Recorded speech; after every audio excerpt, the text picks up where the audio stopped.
Mummy जी एक बात बताओगे? हाँ बोल बेटा। किसी के घर में एक बहू होती है तो भी सास को अच्छी नहीं लगती है, और किसी के घर में दो दो तीन तीन बहुएं होती हैं तो भी सास को अच्छी नहीं लगती है। ऐसा क्यों है?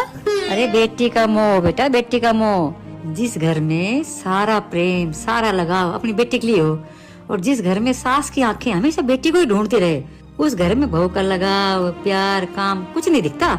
इसका मतलब तो मम्मी जी ये हो गया कि बहू कितना भी कुछ कर ले काम, लेकिन उनकी बेटी से तो कम ही रहेगी। हाँ बहू, बेटी की तो बुराई भी अच्छी लगती है और बहू की तो अच्छाई को फर्ज कहा जाता है।